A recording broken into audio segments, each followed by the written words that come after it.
There is a particular phenomenon that occurs within the first few seconds of meeting another human being, a phenomenon so swift, so automatic, and so consequential that the outcome of an entire relationship, professional or personal, frequently gets determined before either party has spoken more than a handful of words. In that brief window, the human mind, operating according to ancient, largely unconscious, calculations, refined across an evolutionary history far longer than civilization itself, renders a verdict.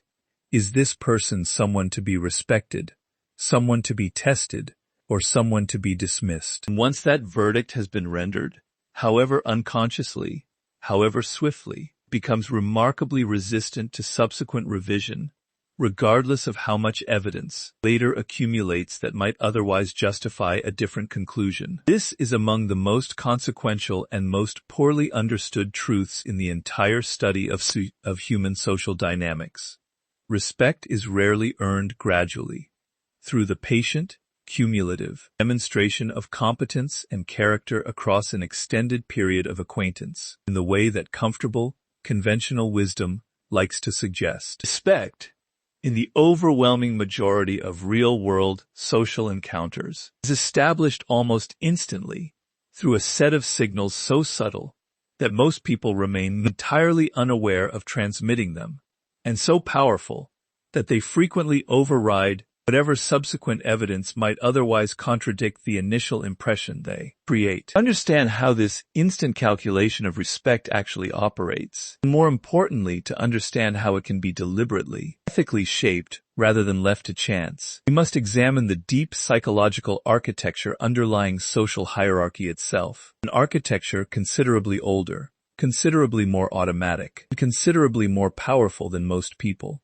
comfortable in their assumption that human, social interaction operates primarily through rational, deliberate assessment. Never pause to seriously consider. Every social species that has ever evolved, from the simplest social insects to the most sophisticated primates, has required some mechanism for rapidly establishing hierarchy and status without resorting to constant, costly physical conflict over every individual interaction. Evolution solved this problem through the development of remarkably sophisticated, largely unconscious signaling systems. Systems that allow members of a social species to communicate, assess, and accept relative status through posture, vocal tone, eye contact, and a host of other subtle behavioral signals, without requiring the kind of exhausting, dangerous direct conflict that would otherwise be necessary to establish the same hierarchical clarity through brute force alone. Human beings, despite our considerable cognitive sophistication and our elaborate cultural overlays of politeness, professionalism, and egalitarian aspiration, remain, at the deepest level of our psychological architecture, subject to precisely this same ancient signaling system. We continue, largely without conscious awareness, to assess the people we encounter according to an ancient calculus of dominance and status, reading posture, vocal quality, eye contact, the pace and rhythm of speech and movement, and rendering, within seconds, an instinctive judgment about where this newly encountered individual belongs within the implicit hierarchy of any given social or professional context. This is the foundation upon which the entire psychology of instant respect rests. And understanding it transforms what might otherwise seem like a mysterious, unpredictable social phenomenon into something considerably more comprehensible and considerably more capable of deliberate, strategic cultivation. Consider, first, the role that physical presence and bearing play in this instant calculation, because here we encounter one of the most powerful and most frequently underestimated signals governing how quickly and how thoroughly respect gets established in any new encounter. The human nervous system has evolved to read posture, movement, and physical bearing as a primary, largely unconscious indicator of underlying confidence, security, and status, an evolutionary inheritance that long predates language itself, and that continues operating with remarkable force regardless of how sophisticated and verbally articulate the conscious mind considers itself to have become. Person who enters a room with shoulders drawn slightly inward, with eyes that dart anxiously around the space, seeking reassurance or evaluation, with movements that appear hurried, hesitant, or apologetic, transmits, through this physical bearing alone, a set of signals that the observing nervous systems of everyone present register, largely unconsciously, as indicators of lower relative status and diminished confidence. This registration occurs before a single word has been exchanged, before any actual evidence of competence or character has been presented, purely on the basis of physical bearing, interpreted through an ancient, largely automatic system of status assessment. By contrast, a person who enters the same room with shoulders settled and open, with movements that are deliberate and unhurried, with eye contact that is direct without being aggressive, calm without being avoidant, transmits an entirely different set of signals that the same observing nervous systems register, equally unconsciously, as indicators of genuine security, confidence, and elevated status. This is not, it must be emphasized, a matter of physical size, attractiveness, or any fixed, unchangeable characteristic. It is a matter of bearing, quality considerably more amenable to deliberate cultivation than most people, who have never seriously examined this dimension of their own self-presentation, typically assume. It is worth examining, in some detail, the specific components of physical bearing that most reliably communicate the kind of confidence and security that the ancient status assessment system reads as indicators of respect-worthiness. Consider the pace of movement and speech. Anxiety and lower confidence reliably produce hurried, accelerated movement and speech, and an unconscious signal that the individual feels some pressure to complete the interaction quickly, to minimize their own exposure within it, or to seek reassurance and resolution as rapidly as possible. Genuine confidence and security, by contrast, reliably produce a more measured, unhurried pace in both physical movement and verbal expression, an unconscious signal that the individual feels no particular urgency, no particular need to rush through the interaction, because their own sense of security does not depend on its swift resolution. This single insight, the relationship between unhurried pace and perceived confidence, offers one of the most immediately actionable strategies available to anyone seeking to cultivate the instant respect we are examining throughout this study. Deliberately slowing your own pace of speech and movement,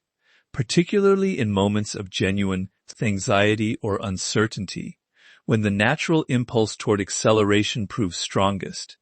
sends a powerful signal of security and confidence to the ancient, unconscious status assessment systems of everyone observing, regardless of whatever internal anxiety you may actually be experiencing in that moment. This is not deception in any meaningful sense. It is, rather, the deliberate cultivation of a physical practice that, maintained consistently, frequently produces genuine internal confidence as a secondary effect, body and mind influencing each other in both directions, such that deliberately adopting the physical bearing of confidence frequently generates, over time, a corresponding genuine internal experience of confidence that might otherwise have required considerably longer to develop through purely internal, psychological means alone. Consider, second, the role that eye contact plays in this instant calculation of respect and status, because here we encounter a signal of remarkable subtlety and remarkable power, one that operates according to a set of rules considerably more nuanced than the simplistic advice frequently offered in popular treatments of confidence and charisma to simply maintain constant, unbroken eye contact at all times. The ancient status assessment system reads eye contact according to a particular logic, rooted in its evolutionary origins as a signal of dominance assessment among social primates. Among many primate species, direct, sustained eye contact functions as a challenge, an assertion of dominance that subordinate individuals typically respond to by breaking eye contact first, a behavioral pattern that continues to operate, largely unconsciously, within human social interaction as well. This explains why individuals of lower perceived confidence frequently break eye contact first and more frequently during conversation, particularly under any perceived social pressure or challenge, while individuals of higher perceived confidence maintain eye contact considerably longer, breaking it, when they do, through a deliberate, unhurried shift rather than a sudden, anxious avoidance. Yet the most sophisticated and most genuinely respect-commanding use of eye contact involves considerably more nuance than simple, constant maintenance. Unbroken, unrelenting eye contact, maintained without any natural variation or softening, frequently registers to the ancient status assessment system not as confidence but as aggression, a different signal entirely, one that may produce compliance through intimidation in the short term, but that fails to generate the genuine respect and willing deference that more skillfully calibrated eye contact can produce. The most effective practitioners of this particular skill maintain eye contact that is direct and unhurried during their own speech and during moments of genuine listening and engagement, while allowing natural, unhurried breaks during moments of reflection or thought, breaks that communicate genuine internal processing rather than anxious avoidance, precisely because the quality and timing of the break itself, unhurried rather than sudden, calm rather than anxious, communicates security rather than discomfort to the observing nervous system. Consider, third, the role that vocal quality plays in this instant calculation, a dimension of self-presentation that proves, upon careful examination, considerably more significant than most people, accustomed to focusing primarily on the content of what they say rather than the manner in which they say it, typically appreciate. The human voice carries an extraordinary density of information regarding the speaker's underlying emotional state, confidence level, and perceived status, information that the listening nervous system processes largely unconsciously, often well before the conscious mind has fully registered the actual semantic content of whatever words are being spoken. Anxiety and lower confidence reliably produce a vocal pattern characterized by elevated pitch, particularly toward the end of sentences, a pattern that, when sufficiently pronounced, transforms declarative statements into something that sounds, to the listening ear, considerably closer to a question, an unconscious signal of uncertainty, and a corresponding, implicit request for validation or approval from the listener. This pattern, sometimes called uptalk in casual discussion of vocal patterns, proves remarkably damaging to perceived authority and respect-worthiness, precisely because it transforms what might otherwise be confident, declarative assertions into something that sounds, however unintentionally, tentative and uncertain. Genuine confidence and security, by contrast, reliably produce a vocal pattern characterized by a lower, more settled pitch, particularly toward the end of sentences, a pattern that allows declarative statements to land with the genuine weight and finality of confident assertion rather than the rising, uncertain quality of implicit question. This vocal pattern, sometimes described as downward inflection, proves considerably more effective at generating the instant impression of confidence and authority that this study examines. And it represents, like the physical bearing and eye contact patterns we have already examined, a skill considerably more amenable to deliberate practice and cultivation than most people typically assume. Consider, too, the role that pace and rhythm play within vocal delivery specifically. Beyond the pitch patterns we have just examined, rapid,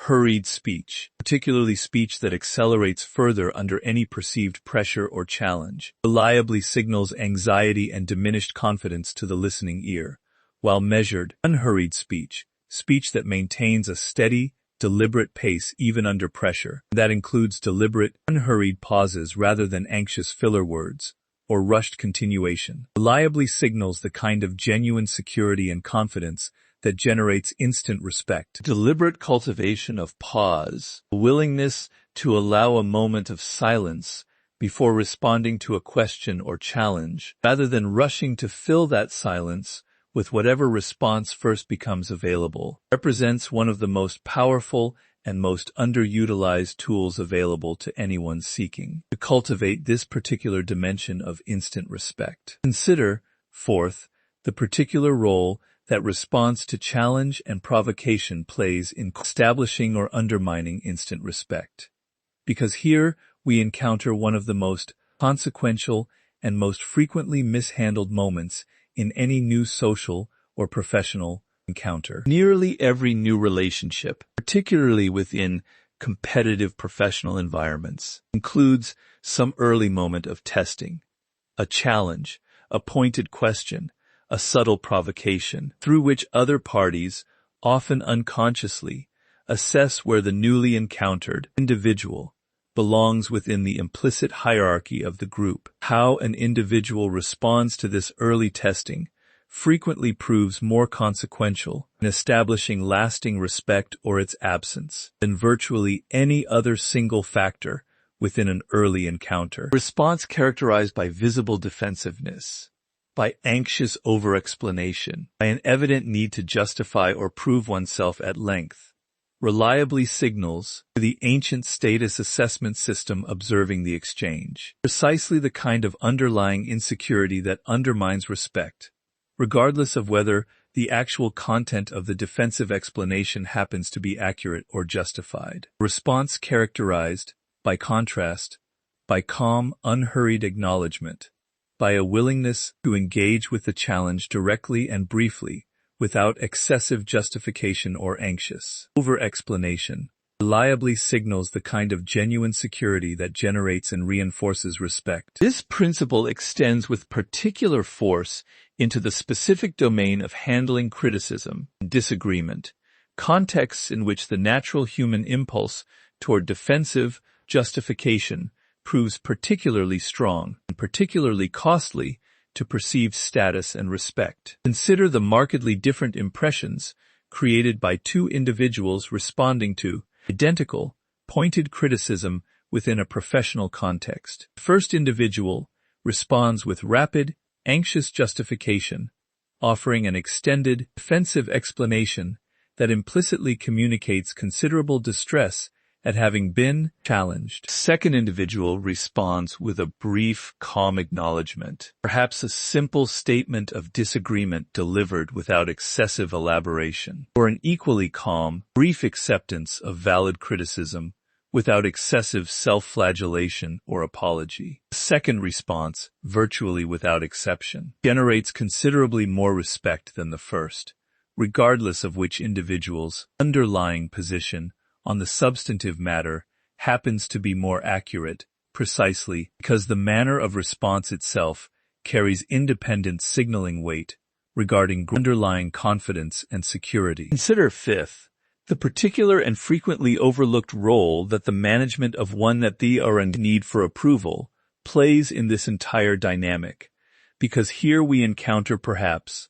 single most important underlying principle uniting every specific technique we have examined throughout this study. The ancient status assessment system that governs instant respect proves remarkably, almost paradoxically sensitive to the presence or absence of visible need for approval and observation from others. An individual who visibly, even subtly, seeks approval, validation, or reassurance from those around him, through excessive eagerness to please, through visible anxiety about how he is being perceived, through behavior that reveals an evident dependence on others, positive judgment for his own sense of security,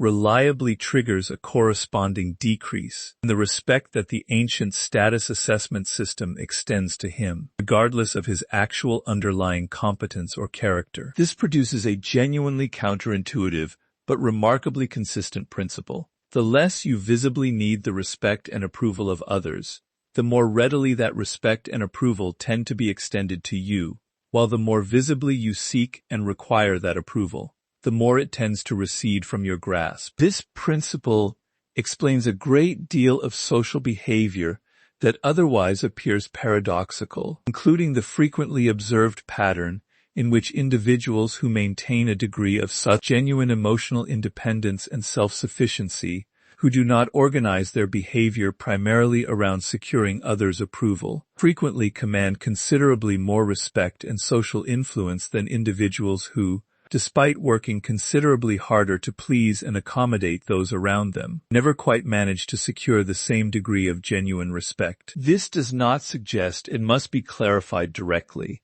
that genuine warmth, generosity, and consideration for others somehow undermine respect, a misreading that would lead toward a cold, withholding social strategy considerably more destructive than constructive. The relevant distinction lies not between warmth and coldness, but between genuine, secure generosity offered from a position of independent self-worth and anxious, dependent accommodation offered from a position of insecure need for approval. The first generates and sustains respect, precisely because it does not depend on receiving anything in return. The second undermines respect, precisely because its visible neediness signals the underlying insecurity that the ancient status assessment system reliably penalizes. History and biography offer abundant illustration of this principle, operating across remarkably varied contexts and eras, and examining several of these illustrations closely reveals how consistently this pattern shapes outcomes across very different domains of human achievement and leadership. Consider the particular bearing and presence commonly described in historical accounts of Paul leaders who commanded extraordinary loyalty and respect from those who served alongside them, accounts that, examined closely across very different cultures and eras, consistently emphasize a particular quality of calm, unhurried presence under pressure, a capacity to maintain composed, measured bearing precisely in the moments when circumstances would most naturally provoke anxious, hurried, defensive behavior in less secure individuals. This calm presence under genuine pressure, rather than any particular tactical brilliance or strategic insight, frequently emerges in careful historical analysis as among the most consistently cited qualities generating the deep, instant respect and loyalty such leaders commanded from those around them. Consider, too, the particular pattern frequently observed among individuals who achieve rapid advancement within competitive professional hierarchies, a pattern that, examined closely, frequently reveals considerably less correlation with raw technical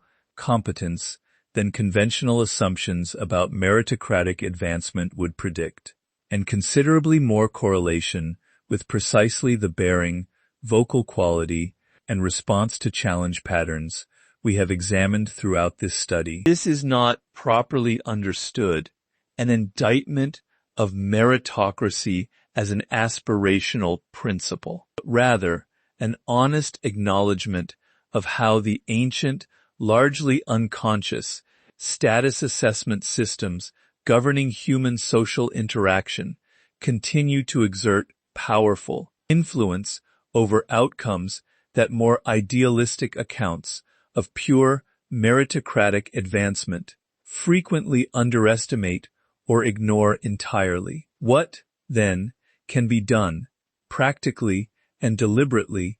to cultivate this particular form of instant, automatically generated respect? Having examined the underlying mechanisms in some detail, we can now articulate a set of specific, actionable principles. The first essential principle involves the deliberate, consistent practice of slowing your own pace in both physical movement and vocal delivery, particularly in precisely those moments when anxiety or pressure most strongly tempts acceleration. This practice, while initially requiring considerable conscious effort and deliberate attention, particularly for individuals whose natural tendency under pressure inclines strongly toward hurried, anxious acceleration, frequently becomes considerably more automatic with sustained practice, eventually producing genuine internal calm as a secondary effect of the deliberately cultivated external bearing. The second essential principle involves the deliberate cultivation of calibrated eye contact, direct and unhurried during speech, and genuine engagement, allowing natural, unhurried breaks during moments of reflection that communicate genuine internal processing, rather than anxious avoidance, avoiding both the anxious, frequent breaking of eye contact that signals diminished confidence and the unrelenting, unbroken staring that registers as aggression rather than security. Third essential principle involves deliberate attention to vocal pitch and inflection, cultivating a settled, downward inflection on declarative statements rather than the rising, question-like inflection that undermines perceived confidence and authority, paired with a measured, unhurried pace that resists the natural tendency toward acceleration under pressure, and the deliberate inclusion of unhurried pause rather than anxious filler words when a moment of genuine reflection is required before responding. The fourth essential principle involves the deliberate cultivation of calm, brief, non-defensive response to challenge and criticism, resisting the natural impulse toward extended, anxious justification, and instead practicing the considerably more difficult but considerably more respect-generating skill of acknowledging challenge directly and briefly, whether through calm disagreement or calm acceptance, without the extended defensive elaboration that reliably signals underlying insecurity, regardless of the actual, substantive merit of one's position. The fifth, and perhaps most fundamental essential principle, involves the deliberate cultivation of genuine, independent self-worth that does not depend primarily on securing the approval and validation of others,